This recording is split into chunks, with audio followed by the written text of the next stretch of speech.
আমার বউ খুব ইলিশ মাছ পছন্দ করে।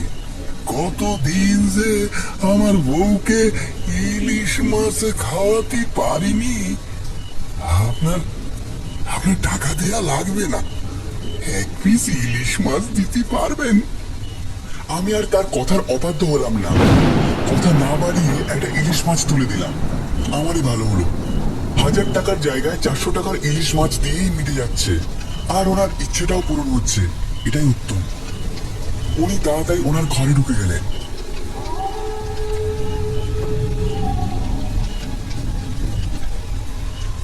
অনেকক্ষণ ধরে অপেক্ষা করলাম, তার কোনো খোঁজ নেই। আমি নৌকোটি থেকে নেমে তার ঘরের দিকে ডাকতে গেলাম। ঘরটা স্বাভাবিক কেমন যেন একটা। এরকম বাড়ি করে যে কিভাবে এরা বসবাস করে, সত্যি অনেক দুঃখজনক। চারিদিকে তাঁবু দিয়ে ঘেরা ঘরটি। আমি ধীরে ধীরে তাঁবুটি সরালাম। কি কঙ্কালের পুরনো শাড়ি এবং কঙ্কালের মাথার খুলির ওপর একটি ঘুমটা দেওয়া আছে, ঠিক যেন কোনো বউ শুয়ে আছে। লোকটি কঙ্কালটির মুখের মধ্যে একটি মাছ দিয়ে দিল। কি চাচা, আপনি কাকে খাওয়াচ্ছেন এভাবে? এভাবে কেউ খেতে পারে? এ তো একজন মরা কঙ্কালের দেহ রেখেছে। চুপ! কে বলেছে মরা? ও মরা নয়, ও আমার বউ। দেখুন দেখুন, ভালো করে দেখুন সে খায় কিনা। হঠাৎই কঙ্কালটি মুখের পাঁজরের হাড় বাড়ি খেতে শুরু করলো, আর কাঁচা মাছটি ধীরে ধীরে থেতলে যেতে লাগলো। এরকম ভুতুরে দৃশ্যের সম্মুখীন আমাকে হতে হবে আমি ভাবতে পারিনি। খুব ভালোবাসতাম আমার বিবি জানলে, কিন্তু কিন্তু শুধুমাত্র আপনার জন্য আমার আমার বিবি জানের আজকে এই অবস্থা। কি বলছেন? আমি কি করলাম? আমি তো কি করেননি আপনি? আপনাদের মতো মানুষ কি করতে পারে সেটা ভুললে কি করে হবে বলুন? মনে করে দেখেন, আজ থেকে 100 বছর আগে এরকমই সেই ঝড় বাদল বৃষ্টির দিনই আমি আমার বিবি জানরে নিয়ে আপনার অ্যাম্বুলেন্সে উঠিয়ে হাসপাতালের দিকে রওনা হতি। বাবু, উঠানো হয়ে গেছে, তাড়াতাড়ি গাড়ি ছাড়েন। আমার আমার বেবি জানের নিঃশ্বাস নিতে অনেক কষ্ট আছে, তাড়াতাড়ি চলুন। ঠিক আছে, তাড়াতাড়ি গাড়িতে উঠে বসুন। আমি আপনার কথা মতো গাড়িতে উঠে বসলাম। ওগো, শুনছো? গাড়িতে স্টার্ট দিয়ে আপনি হঠাৎ স্টার্ট বন্ধ করে ফেললেন। আপনার ফোন আসায়। হ্যালো, কি বলছেন? হ্যালো, আমি সত্যনারায়ণ প্রধানের বাড়ি থেকে বলছিলাম। প্রধানের বুকে ব্যথা উঠেছে, তাড়াতাড়ি চলে আসুন, তাকে হসপিটাল যেতে হবে। কিন্তু আমার গাড়িতে তো পেশেন্ট রয়েছে। আরে তাতে কি হয়েছে? আপনাকে 2500 টাকা দেবো, তাড়াতাড়ি চলে আসুন তো। এমার্জেন্সি কেস, বুঝতে পারছেন না নাকি? এই যে চাচা, আপনি একটু তাড়াতাড়ি নামুন তো, আর আপনার বউকেও নামান। আমার তো ইমার্জেন্সি কাজ পড়ে গেছে। বাবু, এমন করবেন না। আপনি আপনি তাড়াতাড়ি চলুন। আমার আমার বেবি জান কেমন কষ্ট পাচ্ছে দেখছেন না? আরে প্রধানের বাড়ি থেকে ফোন এসেছিল, তার বুকের অবস্থা খুবই খারাপ। হাসপাতালে পৌঁছে দিতে পারলে আমাকে 2500 টাকা দেবে, আর আপনি তো মাত্র 800 টাকা দিচ্ছেন। বাবু, তো ভাই আপনার এমন করবেন না। আমি আমি আরো 200 টাকা আপনাকে বাড়াই দিচ্ছি, একটু তাড়াতাড়ি চলেন বাবু। আচ্ছা ঠিক আছে, আমি আপনারে 2500 টাকাই দেব, তবে সেটা এখনই দিতে পারবো না। আমার কাছে যে এখন অত টাকা নেই বাবু। দূর মশাই, বোঝেন না কেন? স্বয়ং প্রধানের বাড়ি থেকে ফোন এসেছিল। প্রধানকে বাঁচাতে না পারলে উনি আমাকে জেলে ঢোকাবেন। আর আপনি এত টেনশন করবেন না, আমি আমার এক বন্ধুকে ফোন করছি, ও তাড়াতাড়ি পৌঁছে দেবে। হ্যালো, এই নিরঞ্জন, তুই কোথায় রে? আপনি তো আমারে ফেলে রেখে গিয়েছিলেন মশাই, তার অনেকক্ষণ পরে একটা অ্যাম্বুলেন্স এসে পৌঁছয়, তাড়াহুড়ো করে তার অ্যাম্বুলেন্সে আমার বিবি জানরে উঠানো হয়েছিল। আমরা আমরা রওনা দিয়েছিলাম হাসপাতালের দিকে, কিন্তু কিছু পথ এগিয়েই সে মদ খাওয়া শুরু করি দেয়। দাদা, একটু তাড়াতাড়ি চলেন, আর আপনি আপনি দয়া করে মদ খাওয়াটা বন্ধ রাখুন, নাহলে দুর্ঘটনা ঘটে যেতে পারে। বুড়ো চুপচাপ বসে থাকেন তো। দিচ্ছেন তো মাথা 800 টাকা, আমার কথা গেছে, এর মতো পৌঁছে দেওয়ার দায়িত্ব আমার। অবশ্যই চুপচাপ বসুন। আমি সাথে সাথে বেরিয়ে গিয়ে দেখি সে জ্ঞান হারাইছে।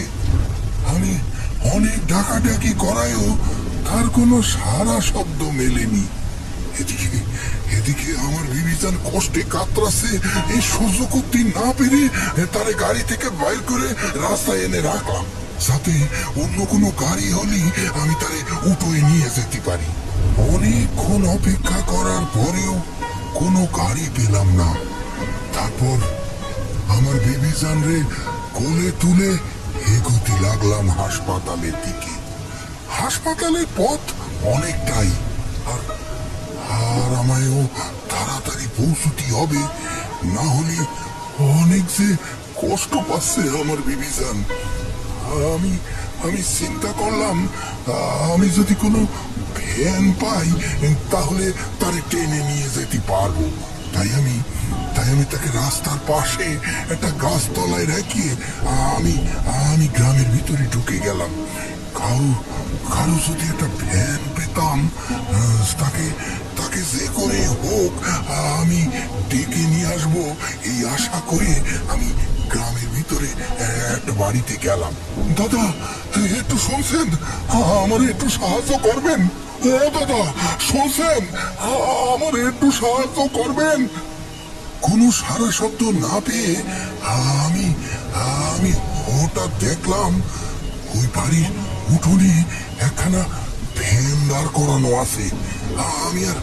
আমি আর কিছু চিন্তা না করে আমি কোনো রকমে ভ্যানটা নিয়ে টান মারলাম। হঠাৎ হঠাৎ বাড়ির মালিক পেছন থেকে আমার চোর চোর বলে চিৎকার করে লোক জড়ো করলো। আমার আমার কি অভাগা কপাল! আমার কোনো কথা তারা শুনলো না, বিশ্বাসও করলো না। কাছে বেঁধে আমারে মারতে শুরু করলো। তাদের কাছে আমার অসহায়ত্বের কোনো দাবি রইল না।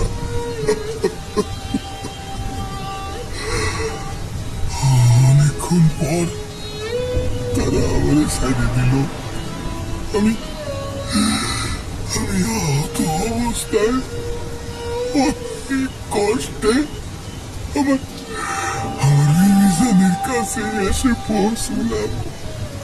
এখানে এখানে এসে দেখলাম সেখানে বিবিজানকে রেখে দিয়ে গেছিলাম, বিবিজান সেখানে নেই। আছে আছে শুধু ওখানে কথা। আমি আমি আমি চারিদিকে তন্ন তন্ন করে ঘুরতে শুরু করলাম। দেখলাম বিবিজানের একটা বস্ত্র জঙ্গলে পড়ে আছে। আরে আল্লাহ, কি অবস্থায় আমার বিবিজানরে আমি দেখলাম কতগুলো শিয়াল ওর দেহটারে ছিঁড়ে টুকরো টুকরো করে খাচ্ছে। নিজের ভালোবাসার মানুষটারে এভাবে ছিঁড়ে ছিঁড়ে খাচ্ছে দেখে আমি আর সহ্য করতে পারলাম না। আমি লাফায়ে পড়লাম একটা ইট নিয়ে। তারপর তিনখানা শিয়ালে একসঙ্গে মেরে ফেললাম। তারা যেভাবে আমার বিবিজান রে খেয়ে ফেলেছিল, তারপর থেকে প্রতিশোধের আগুনে আমিও শিয়াল দেখলেই তারে খেয়ে ফেলি। আর প্রতিজ্ঞা নিলাম, শিয়ালের যাত্রে আমি শেষ করে ছাড়বো। আমার বিবি বিবিজান রে, ওই অবস্থায় আর বাঁচানোর কোনো উপায় হলো না। শুধুমাত্র তার রক্তাক্ত দেহ ওই অবস্থায় আমি নিয়ে চলে আসলাম গ্রামের নদীর ধারে। আমার বিবিজানরে তো বিয়ের আগে সময় দিতে পারিনি। সারাদিন মাছ শিকার করে বেড়াতাম, সে তো আমার দিকে চেয়ে থাকতো। আমার মনে হয় এখনো আমার পানে সেই আছে, তাই তাকে এখনো আমার সাথেই রেখেছি। আমার আমার মৃত্যু পর্যন্ত সে আমার সাথেই থাকবে। আর আমিও তাকে কোনো সময় কাছাড়া করতে চাইনি। আপনি যদি সেদিন 2,500 টাকার জন্য আমাদের ছেড়ে না যেতেন, তাহলে আমার বিবিজান আজকে বেঁচে থাকতো। তারাও মানুষ, শুধু টাকা আর স্থানের তফাৎ। আর যারা এর ভেদাভেদ করবে তাদের আমি শেষ করব। শুনেননি? ধীরে ধীরে 6 মাসে 6 জনকে শেষ করেছি। এইবার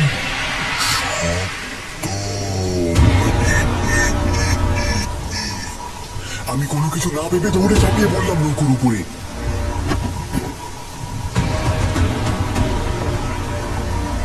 নৌকোর বইটাকে নিয়ে শুরু করলাম চালানো। আমি নৌকো নিয়ে জোরে জোরে চালানো শুরু করলে সেই লোকটিও ঝাঁপ মারল নদীর জলে। এদিকে আবহাওয়া বদলাতে শুরু করেছে, হঠাৎই জোরে হাওয়া শুরু হয়েছে। আমি আমার বাড়ির পথের দিকেই এগিয়ে যেতে লাগলাম নৌকোটি নিয়ে। লোকটি ঝড় ঝাপটা উপেক্ষা করে জলের মধ্যে সাঁতরে আমার দিকে আক্রমণাত্মক ভাবে ছুটে আসছে। আজকে সে আমাকে মেরেই ফেলবে। আমার মনে পড়ে গেল একটু আগে উনি শিয়ালটিকে কিভাবে মেরেছিলেন। উনি যদি আমাকে হাতে পান তাহলে আমার হত্যা আজ অনিবার্য। আরো জোরে জোরে নৌকার দাঁড় ঘোরাতে লাগলাম। কিছুক্ষণের মধ্যেই আমি ওনার থেকে অনেকটা দূরে চলে এসেছি। ওনাকে দেখে মনে হচ্ছে উনি সাঁতার কাটতে কাটতে অনেকটাই ক্লান্ত হয়ে পড়েছেন। নদীর মাঝ বরাবর উনি যেভাবে ক্লান্ত হয়ে সাঁতার কেটে আসছেন, উনি যদি সাঁতার কাটা থামিয়ে দেন তাহলে উনি ডুবে মারা যাবেন।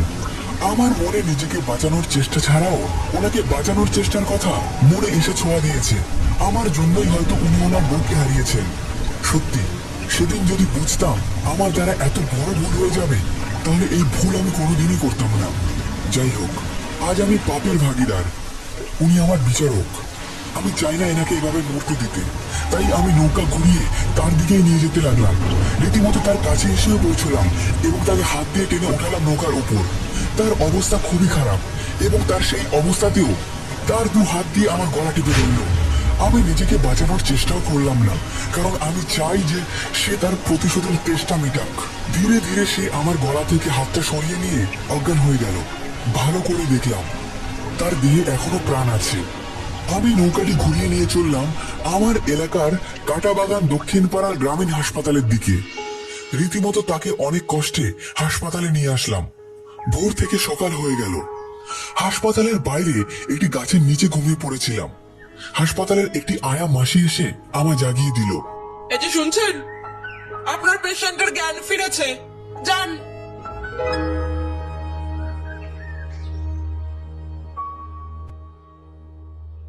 আমাকে মাফ করবেন। সেদিন প্রধানের চাপে, টাকার লোভে আমি পরিস্থিতির শিকার হয়েছিলাম। আমার ভুল আমি বুঝতে পেরেছি। আমি যতদিন বাঁচবো চেষ্টা করব যেভাবে আপনি ক্ষতিগ্রস্ত হয়েছেন সেরকম ক্ষতিগ্রস্ত যেন আর কেউ না হয়। আমাকে বাঁচার সুযোগ দিন আর আপনি আমার বাড়িতে চলুন। সারা জীবন আমি আপনাকে আমার বাবার পরের স্থান দিয়ে রাখবো। আমাকে ক্ষমা করুন আর আপনার বই সৎকারের ব্যবস্থা আমি করব। আমাকে ক্ষমা করুন। আমার আমার পাপের প্রায়শ্চিত্ত আমাকে করতে দিন।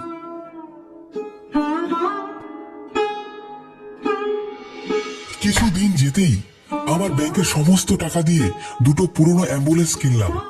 একটা কিনলাম গরিব মানুষের জন্য, যে অ্যাম্বুলেন্স শুধুমাত্র যাতায়াতের জন্য যতটুকু তেল প্রয়োজন সেটুকু দিলেই অ্যাম্বুলেন্সটি হাসপাতালে রোগীদের পৌঁছে দেবে। এছাড়া পেশেন্টের বাড়ির থেকে 1 টাকাও নেওয়া হবে না। আর আমি চালাবো আরেকটি অ্যাম্বুলেন্স, যেটি শুধুমাত্র বয়স্ক মানুষদের জন্য। যাদের ছেলে মেয়ে নেই তাদের কাছ থেকে কোনোদিনও টাকা নেব না। আর আমার পেট চালাতে যতটুকু ন্যায্য মূল্য ততটুকুই নেব। এই সিদ্ধান্ত নিয়েই আমি সোমনাথ আবার শুরু করলাম অ্যাম্বুলেন্স চালানো। যতদিন এই জীবন থাকবে, মানুষকে তার স্থানের ও টাকার ভেদাভেদ না করে যে আগে আসবে তাকে পৌঁছে দেওয়ার চেষ্টা করব হাসপাতালের উদ্দেশ্যে। সেই আশীর্বাদ নিতেই আমি করিম চাচার পায়ে প্রণাম দিতেই সে আমাকে জড়িয়ে ধরল।